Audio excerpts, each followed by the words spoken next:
Olá, boa noite. Eu sou Gisele Félix e estamos começando mais uma live do Observatório da Saúde do Rio de Janeiro. Hoje o assunto é o combate ao diabetes, tema de Novembro Azul. Conscientizar a população sobre os cuidados com diabetes é de extrema importância e vocês vão entender por que eu estou falando isso. Para nos ajudar, nós recebemos hoje a doutora Ermelinda Pedrosa. A doutora é presidente do Departamento de Diabetes da Sociedade Brasileira de Endocrinologia e Metabologia. Muito boa noite, doutora Ermelinda. Boa noite, Gisele. É um prazer estar essa noite aqui com vocês, nessa atividade do Observatório da Saúde, juntamente com a participação da SBEM. Então, muita honra, muita alegria e espero poder contribuir com as conversas de hoje à noite. A honra é nossa, doutora. Muito obrigada mesmo pela participação. Daí eu gostaria de começar fazendo uma pergunta, né, sobre Novembro Azul. A gente falou, né, que a gente está em Novembro Azul, mas o que isso tem a ver, né, com a prevenção, né, com o combate ao diabetes e também avisar as pessoas que estão ouvindo a gente, estão assistindo a gente. Se você tiver dúvidas, pode mandar no chat que a gente vai receber as dúvidas e eu vou repassar para a doutora Ermelinda. Doutora, é com você. Tá, muito obrigada pela pergunta, eu acho que ela é muito oportuna, porque assim, nos últimos anos a gente viu que esse movimento do Novembro Azul ficou muito realmente focado na questão do homem, principalmente com câncer de próstata.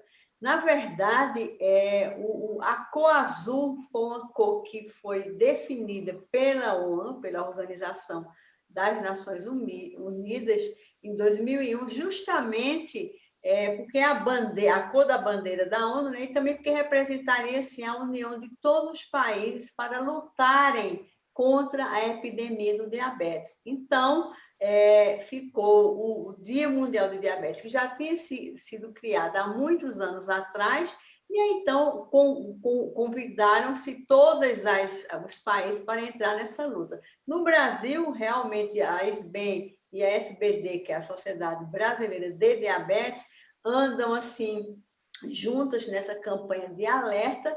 E desses 2 últimos anos, a gente então colocou assim, o Novembro Diabetes Azul. Por quê? Porque justamente o espaço do diabetes começou a ficar um tanto secundado. E a gente sabe que isso é muito importante alertar a população para o diabetes, porque a gente tem muito mais casos de câncer de próstata, por exemplo, do que de diabetes. Não estou aqui, em hipótese alguma, querendo dizer que não é importante. É muito importante, mas a gente também precisa alertar que o diabetes se associa, inclusive, a vários tipos de cânceres e é uma doença que está em todos os países do mundo, em todo o mundo, e ela é considerada epidêmica. Então, Novembro Diabetes Azul foca nesse espaço azul do novembro para o diabetes, em cima dessa cor que foi definida há vários anos atrás pela própria Organização das Nações Unidas. Entendi, ótimo. Então a gente tem mais um motivo para prevenir também contra o diabetes durante o mês de novembro. Excelente. Exatamente. Um pouquinho antes da gente começar, doutora, a gente estava conversando sobre a relação entre o diabetes e a obesidade, né? O fato da obesidade ser uma questão crescente no Brasil e no mundo, e o diabetes está muito relacionado com isso, né? A senhora pode explicar um pouquinho de onde vem essa relação, como isso acontece? Com certeza, Gisele. Veja bem, algumas condições favorecem realmente o surgimento do diabetes, né? O desenvolvimento da doença. E entre essas situações, a gente pode realmente elencar a obesidade, sobretudo aquela obesidade abdominal, que também é conhecida como aquela obesidade em maçã, porque as pessoas, de fato, aumentam o peso, engordam, digamos assim, nessa região da barriga, né? Por isso que é aquela barriga de maçã, como também o sedentarismo, o próprio processo de urbanização muito rápido que aconteceu, sobretudo em países mais pobres e em países em desenvolvimento, e a própria expectativa de vida que vem aumentando cada vez mais. Então, esse conjunto de situações favorece a doença. Claro que a gente pode falar também daqui a pouco sobre os fatores que levam as pessoas a terem diabetes. Então, o Brasil é hoje um país que apresenta assim, um aumento muito significativo da obesidade. Para vocês terem uma ideia, os dados do Ministério da Saúde recentemente apresentados mostraram que em 13 anos, ou seja, de 2006 até 2019, nós tivemos um aumento de 13% nos casos, de 72% nos casos de obesidade. Então, a gente tem 20% hoje da população já considerada obesa, que seria quando você considera o índice de massa corporal, IMC, acima de 30%, de 30 quilos por quilo por metro quadrado, melhor falando, e também em torno de 20% das pessoas têm obesidade, portanto, e mais de 55% têm sobrepeso. Então, é um país que está, de fato, entre aspas, engordando. E como diabetes e obesidade andam juntos, ou seja, a diabesidade, praticamente a gente pode dizer que 80% dos pacientes com diabetes tipo 2 têm também obesidade, então é fundamental que a gente possa intervir ou procurar alertar nessa questão que, infelizmente, favorece também o desenvolvimento do diabetes. Sim, sim, entendi. É um ponto muito importante mesmo. E a senhora falou sobre diabetes tipo 2, né? Então, significa que o diabetes tem mais de um tipo, né? Então, a gente tem o diabetes tipo 1, tem o diabetes tipo 2. Eu li numa das postagens do Observatório da Saúde que o tipo 1 representa cerca de 10% das pessoas com diabetes e que o tipo 2 ele atinge em média 90%, né? Por que essa diferença é tão grande? Existe uma justificativa para que essa diferença seja grande? E o que é, então, cada um desses tipos? Explica para a gente, por favor. Veja bem, Gisele, na verdade, realmente são duas doenças diferentes. A gente tem o diabetes tipo 1, o diabetes tipo 2, o diabetes gestacional e temos também uma quantidade de casos que a gente chama de casos assim, que tem uma relação mais genética, vem realmente de questões mutacionais, situações mutacionais, gênicas, que infelizmente levam a esse processo de desenvolver também diabetes. Então, essa conta assim, de 90% de diabetes tipo 2 e 10% de diabetes tipo 1, talvez até precisaria ser revista, porque nesses 10%, mais ou menos, entram esses outros tipos de doença. Mas, na verdade, de fato, o grande contingente é de diabetes tipo 2. Então, o diabetes tipo 1 é um diabetes que tem características especiais. É uma doença considerada autoimune, por quê? Porque a pessoa desenvolve anticorpos contra o próprio pâncreas. Então, no pâncreas está a célula beta que produz insulina. Então, uma condição como, por exemplo, um vírus da cachumba, um vírus da influenza, o próprio vírus da rubéola, ou situações de estresse intenso, como, por exemplo, uma morte de um dos pais, a morte de um membro da família, uma situação grande de estresse na escola, ou enfim, algo que, de fato, ative o sistema imune, só que esse sistema imune vai ser ativado contra o órgão da própria pessoa. Então, essas doenças autoimunes não se limitam apenas ao pâncreas. Existe também a artrite reumatoide, por exemplo, que a pessoa desenvolve anticorpos contra as próprias articulações, para tornar a coisa mais compreensível. E essa doença faz com que o pâncreas, não produzindo insulina, a pessoa precisa de usar insulina, que é o hormônio que controla toda a questão da glicose nas células, para poder sobreviver. Então, é uma doença que, de fato, acontece principalmente entre crianças e adolescentes, mas também um pequeno percentual pode apresentar até numa idade mais avançada, nas pessoas mais idosas. O diabetes tipo 2 é um diabetes que se caracteriza, primeiramente, por aparecer principalmente a partir de 40 anos e tem um pico de frequência, sobretudo de 65 anos em diante. Então, existe, na verdade, uma produção de insulina Só que esta insulina, infelizmente, não é uma insulina que atue de forma eficiente. Por quê? Porque há uma resistência à ação dela. É como se você tivesse uma chave, quisesse abrir uma porta e aquela chave apresentou um defeito e você não consegue abrir de maneira nenhuma a porta. E onde é que essas portas deveriam ser abertas? No fígado, no músculo e no tecido adiposo, no tecido gorduroso, que são os 3 grandes pontos de ação da insulina. Então, há uma resistência à insulina, mas também por esse gasto que a célula faz para tentar produzir mais e vencer essa resistência, ela também vai se desgastando e a gente pode ter, na época do diagnóstico, já alguns graus de deficiência de insulina, só que não da forma como acontece no diabetes tipo 1, que a pessoa, de fato, fica sem insulina e vai precisar de usar, porque todas as manifestações clínicas ocorrem por conta dessa deficiência. E, finalmente, o diabetes gestacional acontece principalmente, claro, durante a gestação, em alguns períodos, principalmente a partir do segundo trimestre da gestação, e ela, de fato, é como se fosse assim, uma própria resistência que a condição de gravidez também representa para a própria insulina. Então, algumas mulheres desenvolvem essa condição, muitas delas, a grande maioria, resolve após a gestação, uma pequena parte continua, e o que é mais importante é que outras mulheres vão desenvolver o diabetes tipo 2 pelo fato de terem tido o diabetes na gestação, que já constituiria uma condição de risco. Então, a gente teria essas diferenças entre esses tipos principais de diabetes. Entendi. Ótimo, ótimo esclarecimento.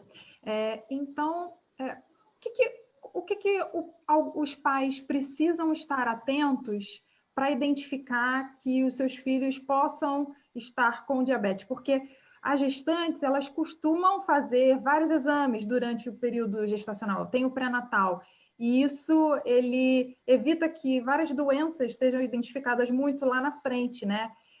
Mas e para a criança, quais são os sintomas mais comuns que possam gerar uma maior atenção dos pais e dos cuidadores?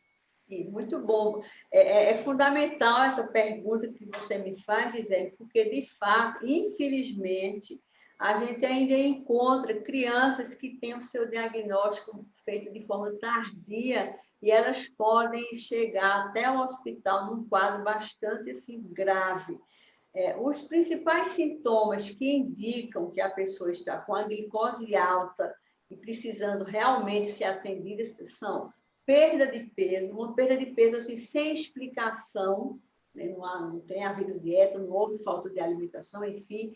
Claro, com a perda de peso, a pessoa passa a ficar mais fraca, urina muito, porque a glicose aumentando, ela vai promover uma perda maior de água, principalmente pelo rim, então a pessoa urina muito. Se ela urina muito, perde água, ela vai ficar desidratada. Para compensar, a sede se torna excessiva e também há muitos sintomas visuais, a visão se torna assim, embaçada. Outros sintomas que podem, esses são realmente os principais, mas assim, algumas outras questões podem ser colocadas que são manifestadas pelas crianças e adolescentes, sobretudo, que são o grande contingente dessa doença em termos de frequência.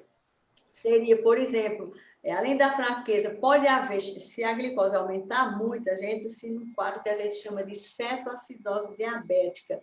Então, a pessoa passa a ter um hálito cetônico, um hálito assim, como se fosse de maçã estragada, e também pode haver náuseas e vômitos. Então, esse conjunto de alterações bastante agudas que se manifestam de uma forma rápida, de fato, precisa de um atendimento médico quanto antes, porque, além do processo de hidratação, porque há uma desidratação grave, a necessidade de insulina se impõe para reverter o processo.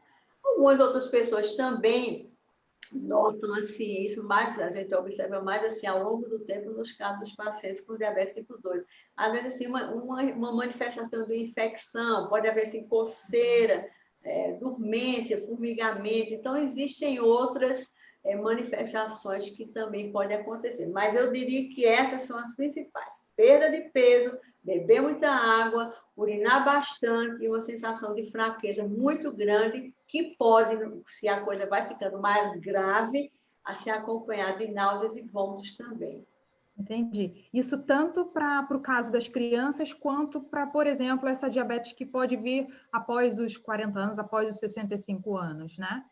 Não, Gisele, veja bem, os pacientes com diabetes tipo 2 geralmente evoluem de uma forma mais silenciosa. Tanto é que você já deve ter ouvido falar, e provavelmente muitos dos ouvintes, naquela pessoa que foi fazer um exame, digamos, de rotina, muitas vezes até como se diz assim no jargão médico, um periódico do local de trabalho, e descobriu que a glicose estava alta ou ficando mais alta em relação ao que estava em anos anteriores. Então, essa forma assim, silenciosa e gradual é o grande problema do diabetes tipo 2, porque a pessoa vai realmente se alterando ao longo do tempo e o grande sinal seria essa elevação da glicose. Claro que, dependendo do nível em que a glicose vai ser descoberta, pode sim haver também essas manifestações, como eu falei há pouco, a perda de peso, a sede excessiva, urinar muito, beber muita água. Muitas vezes os homens podem ter infecção na região genital, como também as mulheres. Você pode ter assim, algum ferimento, um furúnculo na pele, alguma coisa que não está demorando a se resolver. Mas a grande mensagem é que, de uma maneira geral, o diabetes tipo 2 evolui de forma mais silenciosa, mais gradual. Quando os sintomas surgem, é porque, de fato, o nível de glicose já está bem mais elevado do que o habitual. Entendi. E quais seriam as diferenças na gravidade entre a diabetes tipo 1 e a diabetes tipo 2? Olha, como eu disse, é sempre importante a gente entender que são duas doenças diferentes.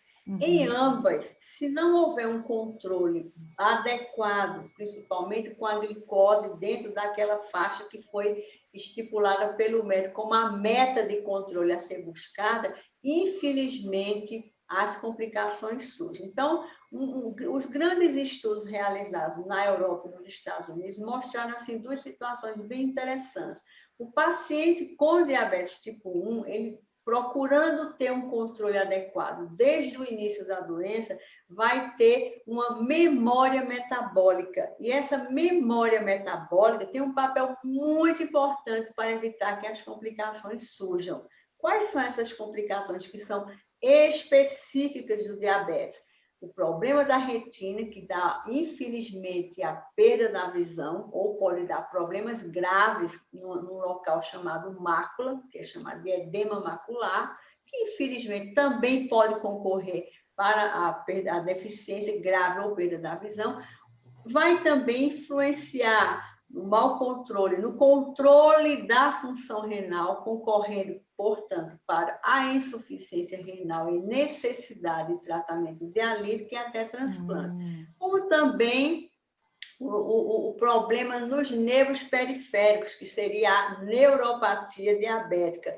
As pessoas passam a ter alterações na sensibilidade e essa alteração de sensibilidade, quando se associa com deformidades nos pés, leva justamente ao aparecimento de úlceras, dessas feridas que não cicatrizam, que infelizmente antecedem 85% das amputações. Então, essas complicações também podem acontecer com o paciente que tem diabetes tipo 2. E do mesmo modo, se ele conseguir fazer um bom controle desde o início, ele vai ganhar o que a gente chama de legado metabólico. Então, a gente tem, só muda praticamente a expressão, mas assim, a finalidade praticamente é a mesma. Ou seja, a memória metabólica e o legado metabólico traduzem exatamente a diminuição do risco de desenvolver complicações, porque houve um bom controle desde o início.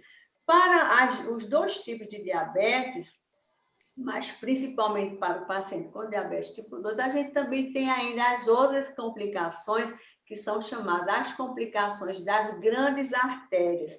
Por isso que elas recebem esse nome de macrovasculares, enquanto que essas que eu falei, do rim, dos olhos e dos nervos, são chamadas de microvasculares. Infelizmente, os pacientes com diabetes tipo 2 têm uma chance bem maior de terem problemas de infartos, de derrames no cérebro, como também de problemas de circulação nos vasos das artérias, dos vasos arteriais das pernas e dos pés, que infelizmente pode concorrer também juntamente com a neuropatia para as amputações, e a mortalidade é elevada também pela insuficiência cardíaca. Então, de uma maneira geral, os pacientes com diabetes tipo 2 têm 80% de chance de morrer realmente por problemas cardiovasculares.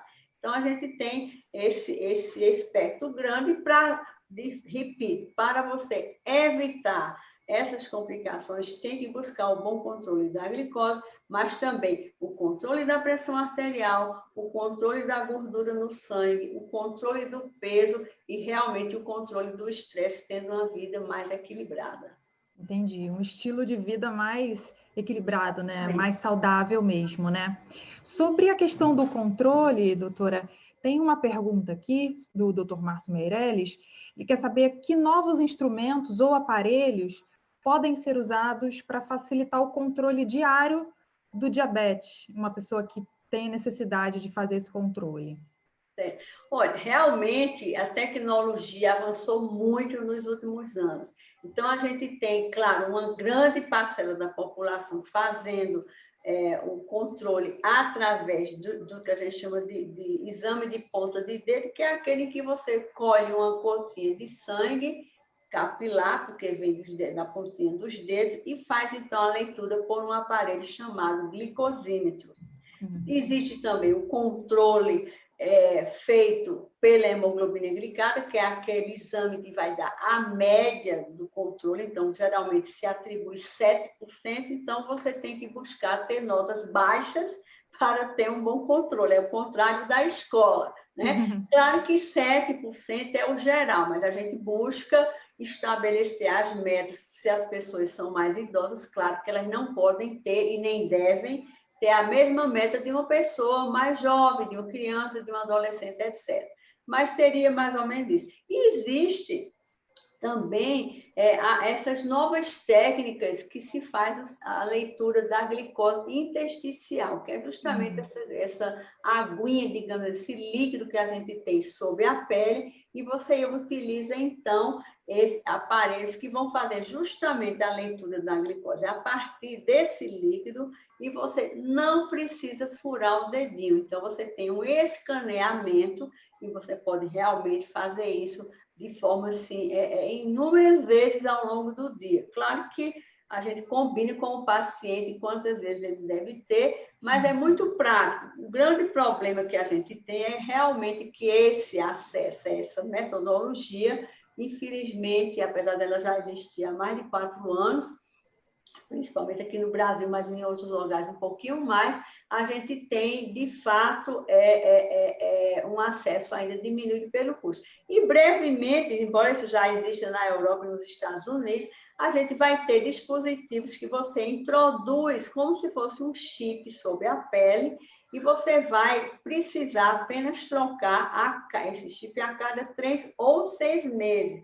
Funciona também semelhante ao escaneamento que a gente tem com esses dispositivos, inclusive eu posso falar, até o nome é o Libra, embora não tenha nenhum conflito de interesse para isso, e a gente então vai ter em breve esse outro tipo de escaneamento em que você vai trocar o sensor de forma menos frequente. Então, tem havido realmente avanços importantes, esses são os que a gente dispõe atualmente, ou seja, o glicosímetro, os leitores de glicose intersticial, que podem ser trocados entre 14 dias e que virão outros com um tempo maior, entre 3 e 6 meses. Que ótimo, que ótimo. Estamos na torcida aí para o desenvolvimento de tecnologias que ajudem a qualidade de vida das pessoas, né? Dos pacientes, de todo mundo, dos médicos, né? Ótimo, muito bom, que bom. A respeito, então, de estilo de vida, tem uma pergunta aqui. Por que se fala tanto na importância de diabéticos fazerem atividades físicas?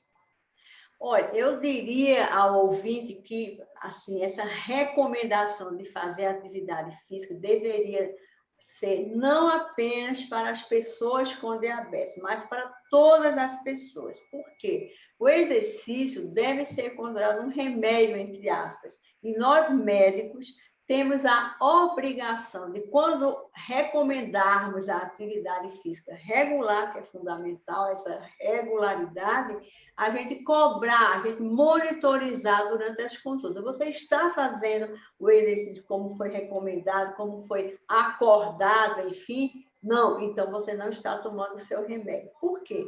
Porque a atividade física pode melhorar o controle da glicose, pode dar um melhor condicionamento cardíaco e também respiratório às pessoas, e, além do mais, é uma fonte de bem-estar. Você passa a fabricar substâncias, por exemplo, as endorfinas, que lhe dão, de fato, uma sensação de bem-estar, diminui o estresse.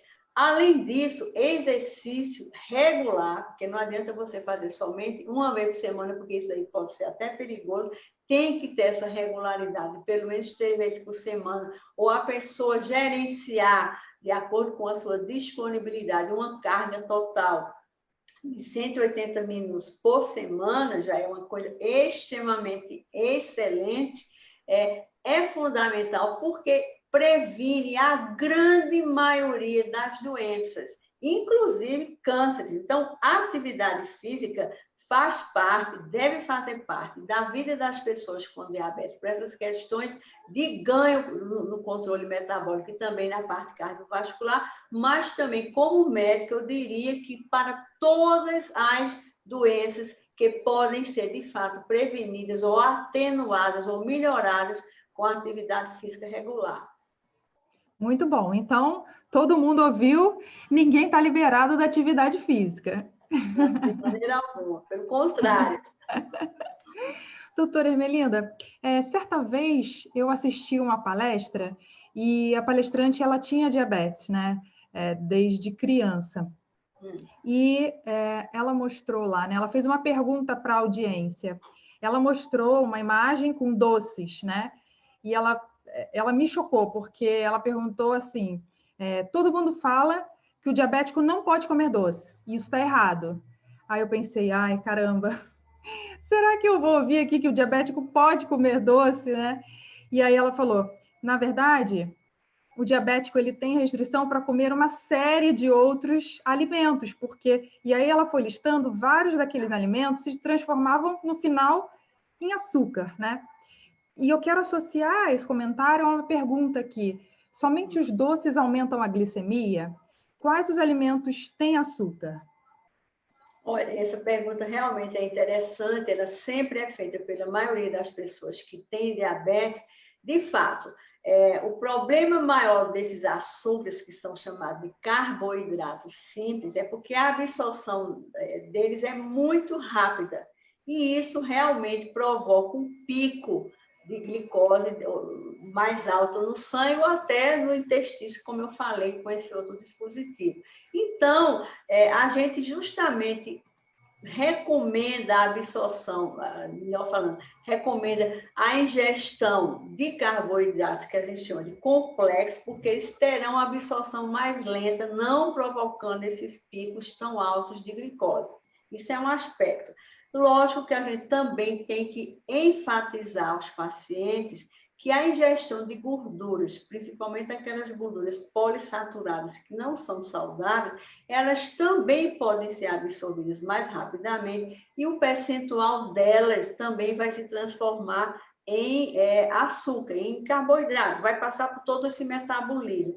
Isso também acontece com as proteínas, mas de forma muito menor. Então, assim, os nutrientes, de um modo geral, devem ser equilibrados quando a pessoa vai fazer o seu plano alimentar e, logicamente, a gente tem que explicar, olha, esse tipo de alimento você deve ter cuidado. Por exemplo, se você vai a uma festinha e toma suco ou toma refrigerante normal, infelizmente você está ingerindo substâncias que têm uma quantidade de açúcar extremamente alta e que vão ser absorvidas rapidamente, porque o processo absortivo delas é mais simples, então elas vão entrar na corrente sanguínea mais rápido.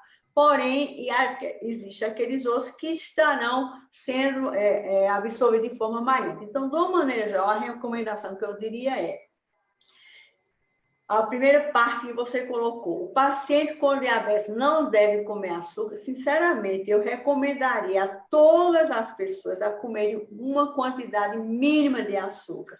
Preferencialmente, por exemplo, nem sequer usar açúcar para adoçar alguns alimentos que precisam ser, entre aspas, realmente ser adoçados. Porque se você se acostuma desde criança a não ingerir muitos açúcares, você vai dotar as papilas da língua, que realmente traduzem o gosto amargo, o gosto doce, por exemplo, a não se ficarem assim, preferencialmente gostando desse gosto doce.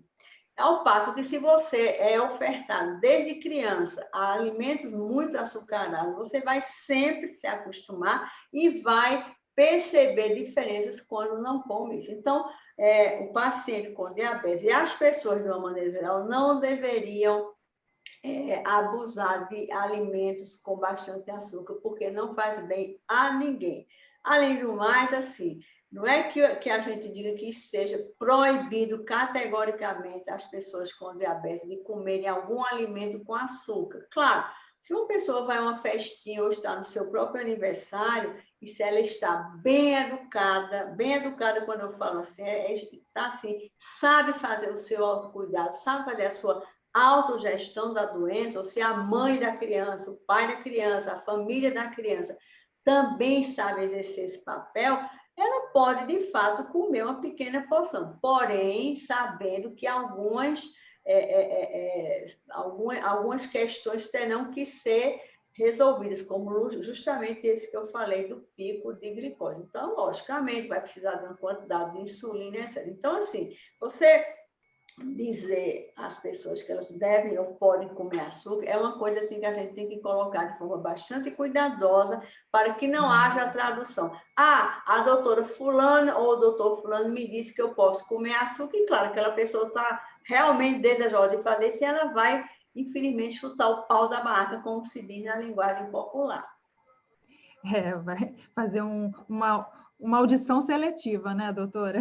Exatamente. Tem uma pergunta aqui, se o diabetes tipo 1 também é hereditário? Olha, veja bem, o diabetes tipo, como eu coloquei há pouco, é uma doença realmente autoimune que tem por trás dela toda, sim, uma situação genética favorável. Então, se você tem, por exemplo, um pai ou os dois pais até com a doença, você tem 100% de chance de desenvolver diabetes, né? Porque existe aí realmente uma condição genética favorável.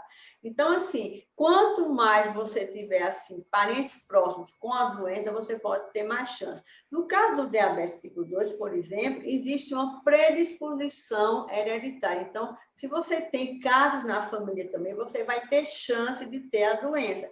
Como também você pode, mesmo com o diabetes tipo 2, ser a primeira que vai aparecer. Mas, lógico, que quando há casos na família, principalmente de parentes próximos, existe essa predisposição hereditária. No caso do diabetes tipo 1, você pode ter uma família inteira sem a doença e aquela pessoa, porque tem justamente esse problema no seu sistema de defesa, desenvolver a doença mediante um fator que leve à eclosão, como eu falei há pouco, um vírus, por exemplo. Entendi. Doutora, me pediram para voltar a perguntar sobre crianças. A partir de que idade se diagnostica o diabetes em crianças? Olha, de uma maneira assim geral, as crianças, sobretudo assim, a partir de 6, 7 anos, 8, na segunda infância, começam a ter uma frequência maior. Mas cada vez tem sido mais observado esse aumento da incidência. A gente atingiu já até 3%, segundo os dados da Federação Internacional de Diabetes, a IDF.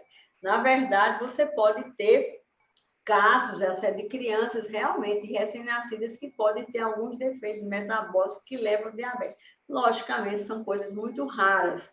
a gente pode ter um quantitativo que acontece principalmente abaixo de 1 ano de idade, como também em qualquer outra fase.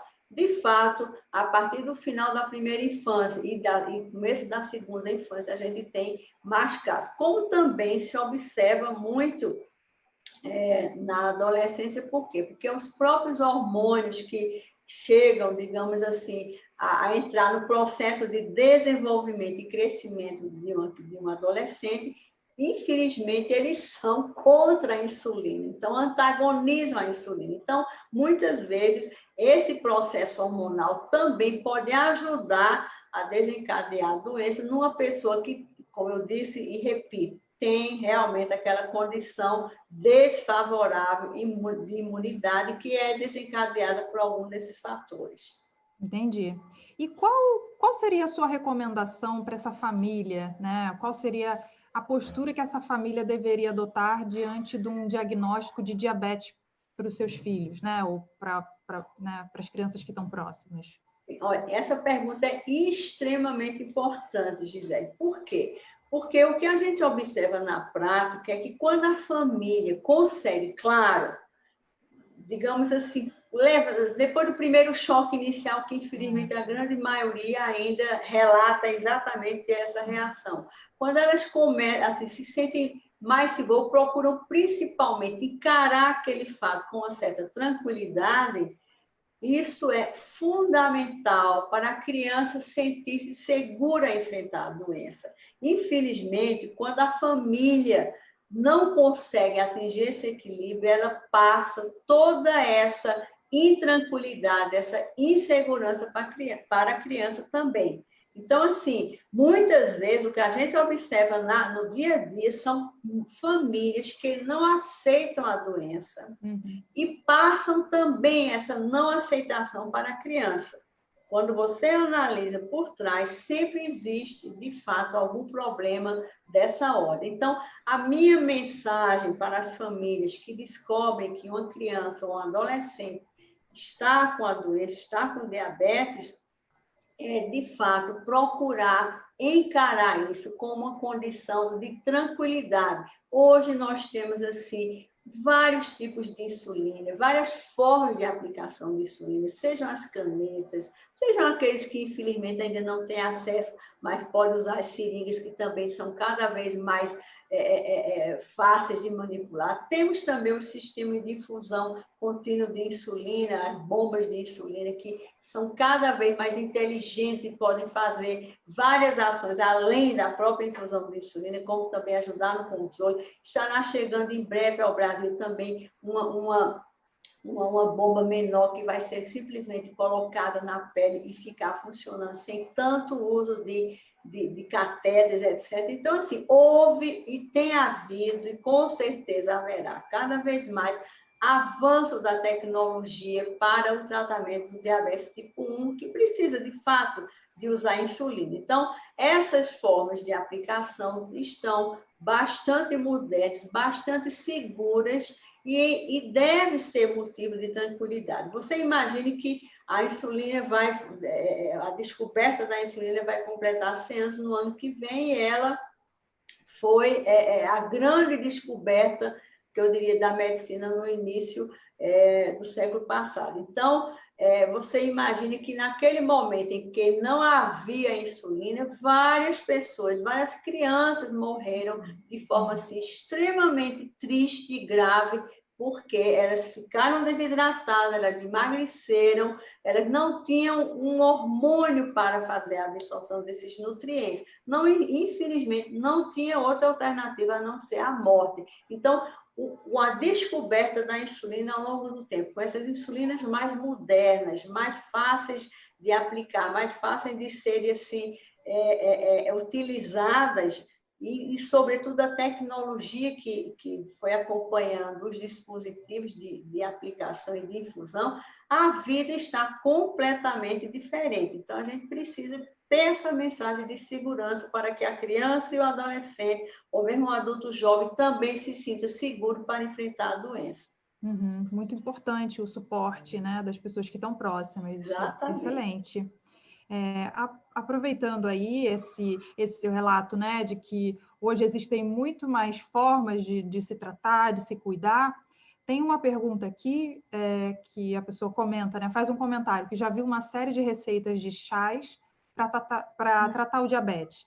Se existe algum produto natural que ajude a melhorar as taxas de açúcar?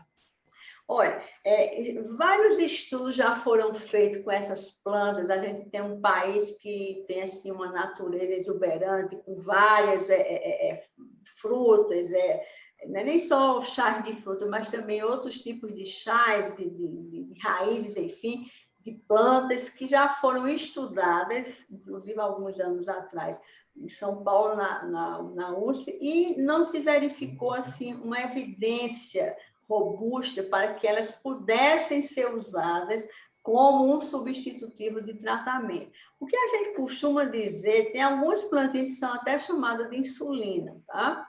Tem outras plantas, por exemplo, pata de vaca e algumas outras que eu me lembrando aqui à mente, que elas não substituem de maneira alguma a terapia que o médico prescreveu. Então, é fundamental, se você ouvir, eu tomei isso, minha amiga tomou aquilo, meu tio tomou aquilo, etc., etc., você não deve seguir essa orientação, entre aspas, porque aqui, na realidade, eu consideraria até uma desorientação. O chá pode até ser consumido se ele foi colocado como um coadjuvante, mas não necessariamente para substituir a terapia. Então, a minha mensagem final nesse aspecto seria: não troque esses conselhos, que eu até colocaria também aqui entre aspas, como o substitutivo do seu tratamento.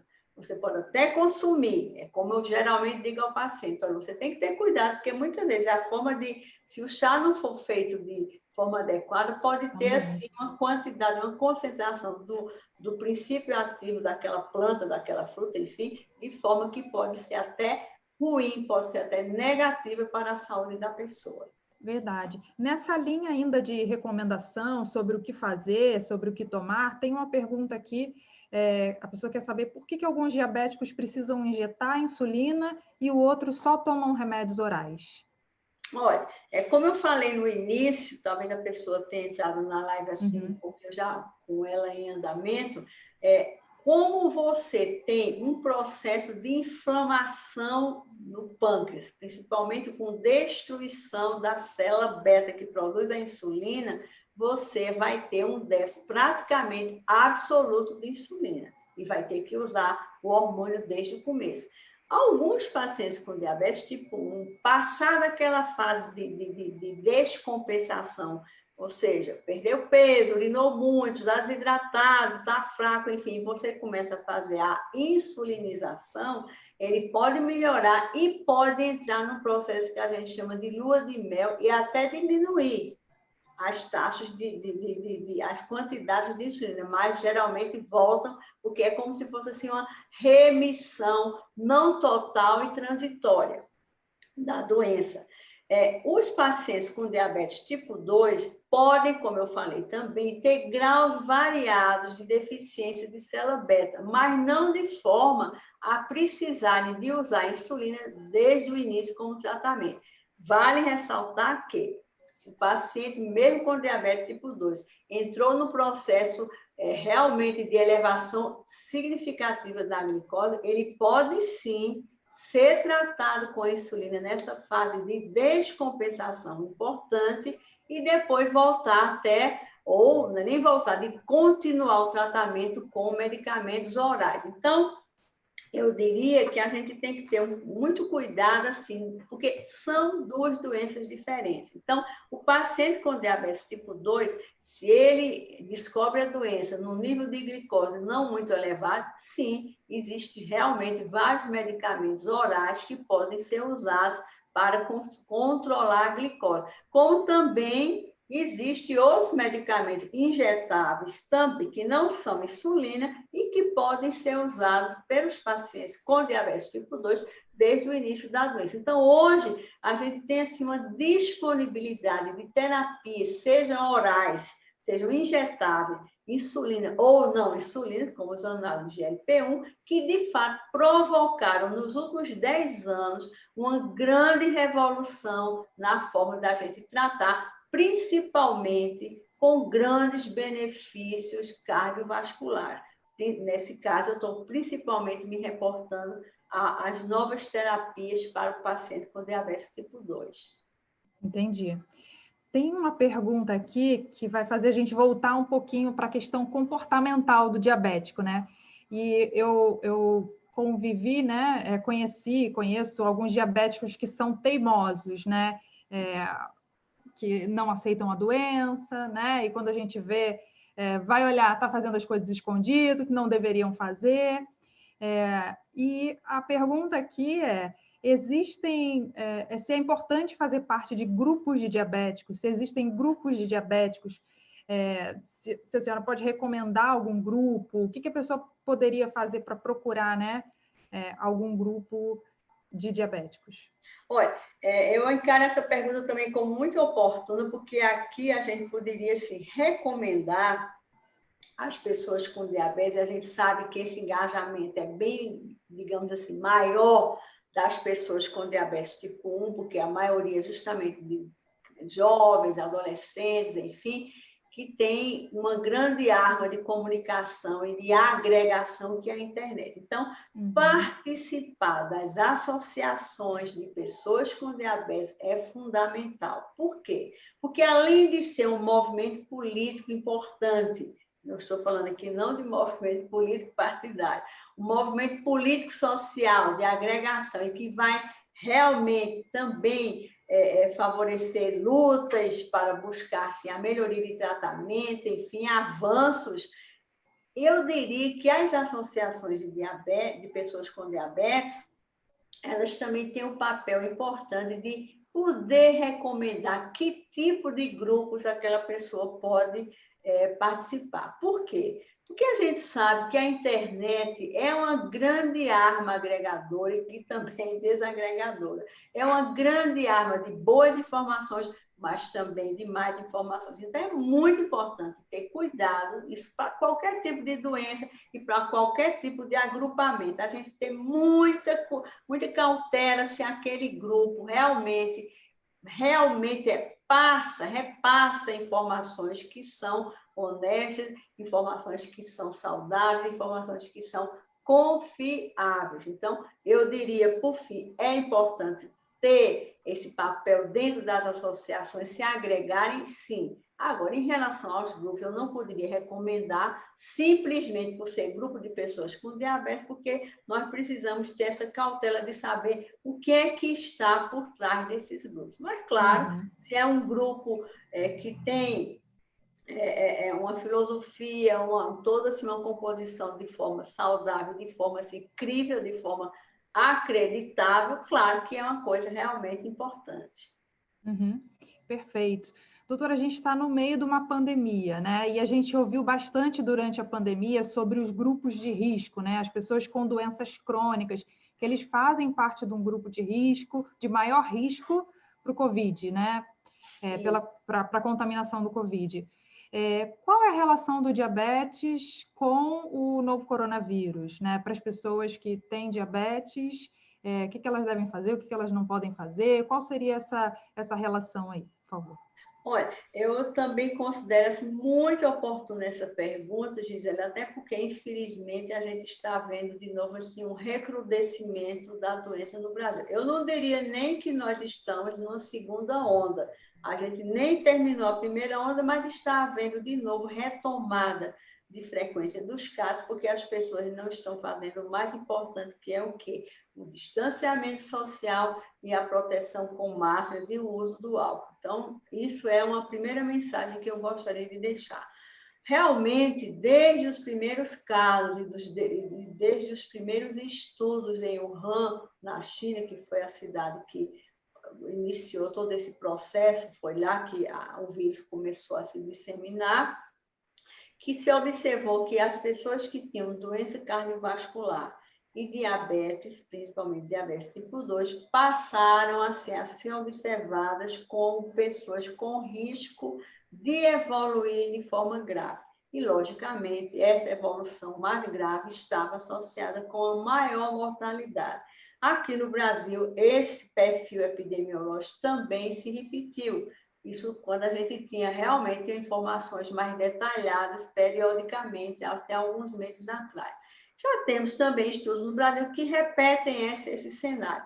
O que acontece é que as pessoas que têm doenças cardiovasculares, diabetes tipo 2, obesidade, para a gente ficar principalmente nesse tripé, claro que também existe o risco para doenças respiratórias, doenças renais, as doenças que têm assim, como pano de fundo a imunossupressão, uma maior vulnerabilidade em relação às defesas.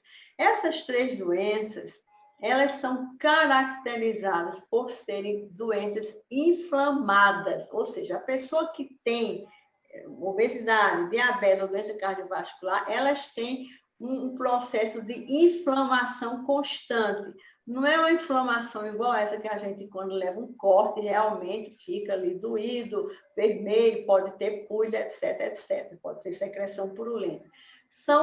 É uma inflamação que é sistêmica, que acomete principalmente os vasos arteriais, a camada mais interna dos vasos, que nós chamamos de endotélio. Então, você imagine um vírus que tem predileção por estimular essas citocinas inflamatórias, ou seja, essas substâncias que já estão mais elevadas e mais ativas numa pessoa, entre aspas, inflamada, esse vírus, infelizmente, vai fazer um verdadeiro carnaval viral e inflamatório, infelizmente, com consequências graves. Então, é importante que as pessoas com diabetes, principalmente diabetes tipo 2, tenham cuidado, de fato, além da questão etária, que é principalmente a partir de 60 a 65 anos, mas também os pacientes com diabetes tipo 1, que não tem esse processo tão, digamos assim, evidente como no caso do diabetes tipo 2, mas que também a própria hiperglicemia, ou seja, o aumento da glicose no processo em que aquela pessoa não está bem compensada,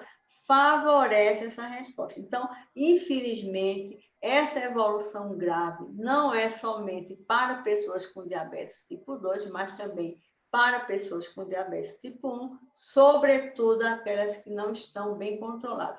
Infelizmente, aqui no Brasil, como também em vários países do mundo, a Organização Mundial de Saúde, juntamente com a IDF, a Federação Internacional de Diabetes, verificaram que 62% das pessoas que têm essas doenças crônicas não transmissíveis, ou seja, diabetes, obesidade, doença cardiovascular, doenças renais, etc., elas passaram a não ter um segmento regular. E a gente viu também, numa grande pesquisa que eu tive aonde participar com o Dr. Marco Baroni, entre abril e maio, que foi a primeira pesquisa com a Covid no Brasil, que procurou identificar quais as barreiras que as pessoas com diabetes estavam enfrentando, e se verificou que, para vocês terem uma ideia, foram mais de 78% dessas pessoas que deixaram de fazer consulta ou segmento médico. Infelizmente, qual é o grande resultado disso? O controle que não passa a ser vigiado. Provavelmente a gente vai ter dados no futuro que mostram claramente essa questão do mau controle do diabetes nessa pandemia também aqui no Brasil. Então, a minha mensagem seria: quem tem doença crônica não transmissível tem que se cuidar de forma ainda mais cuidadosa, porque essa explosão, essa tempestade inflamatória que o vírus faz, infelizmente, é facilitada porque essas condições já são condições de inflamação, porque fazem parte do mecanismo da própria doença. Entendi. Parabéns pela pesquisa, doutora.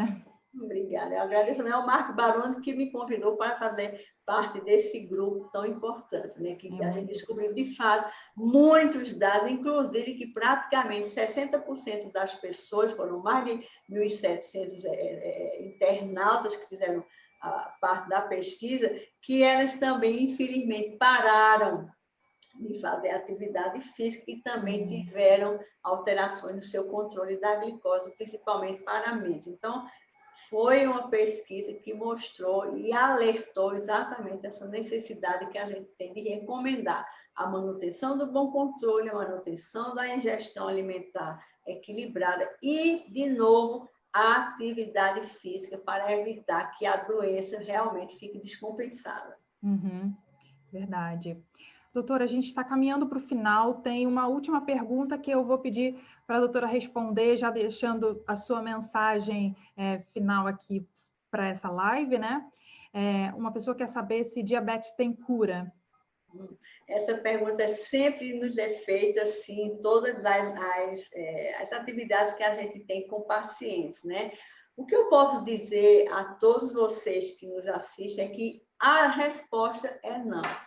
Mas a gente pode também dizer uma resposta bastante otimista. É uma doença que tem controle. As doenças crônicas não transmissíveis representam mais de 70% do grande impacto das doenças no mundo, mais até do que essas doenças infecciosas, agudas, enfim.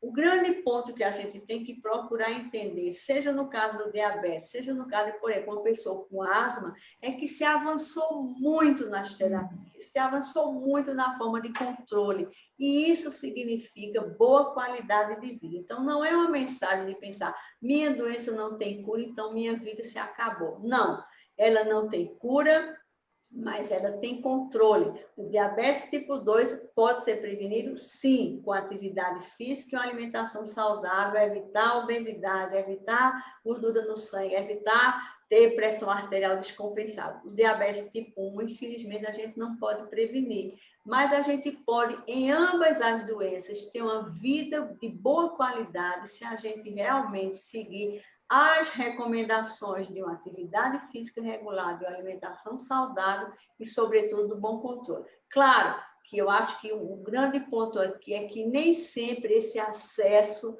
é para todo mundo. E a gente tem, então, que cada vez, como médicos, como sociedade científica, sobretudo como associações de pessoas com diabetes, buscar lutar de forma cidadã para que essa melhoria na vida das pessoas com diabetes no Brasil, sobretudo aquelas que moram em áreas mais desassistidas, de fato, alcancem uma qualidade de vida, de fato, positiva. Ótimo, excelente a colocação, né? É importante a gente ter esse olhar, né? É um olhar que não olha só para a doença, mas olha sobre uma expectativa de vida, é um olhar que olha para, né, para uma qualidade de vida que é possível alcançar, olha para os avanços. É muito importante a gente ter esse olhar, né? Inclusive, a nossa live da próxima semana, ela vai falar sobre saúde mental. Não vou dar spoiler, mas essa sua última fala nos remete à nossa próxima live, que vai ser muito especial também. Doutora, muito obrigada. Tem muito mais perguntas, tem muito mais coisa para se falar sobre diabetes, né? Com certeza, se a doutora tiver disponibilidade, vamos convidá-la outras vezes. A doutora gostaria de deixar seus contatos? O que é possível deixar de contato para que as pessoas possam encontrá-la? Sim. Bem, eu primeiro queria de novo dizer a você que foi um prazer, uma honra estar nessa primeira vez aqui no Observatório da Saúde. Fiquei encantada com essa ação de vocês em relação a divulgar informações importantes. Isso é fundamental nesse processo de educação, principalmente em tempos de pandemia. Agradecer, em nome da Sociedade Brasileira de Endocrinologia e Metabologia, para a qual eu presido atualmente o Departamento de Diabetes, como também faço assessoria de relações governamentais para a Sociedade Brasileira de Diabetes, a qual eu fui presidente entre 2018 e 2019. Dizer também que a grande mensagem é que esse Novembro Azul seja um azul para todas as pessoas que têm diabetes, numa perspectiva otimista. E também dizer aos homens que eles não fiquem focados apenas na questão da próstata, porque o diabetes aumentou 54% nos últimos 13 anos no Brasil. E, por fim, que o meu contato aí no Rio de Janeiro pode ser via SBEM. Eu tenho um e-mail pessoal que pode também ser acessado, eu vou dizer, é pedrosa.hc@globo.com, e em nome dessas sociedades, claro que eu estarei à disposição de vocês para ajudar no que for possível. Muito obrigada mais uma vez, doutora. Nós estamos encerrando mais uma live do Observatório da Saúde do Rio de Janeiro e hoje nós conversamos com a doutora Ermelinda Pedrosa sobre o diabetes. Queremos saber se vocês gostaram, se vocês tiveram suas dúvidas esclarecidas. Bom, também queremos saber quais os temas vocês gostariam de ouvir aqui mais vezes. Deixem nos comentários. Muito boa noite e até a próxima. Até logo.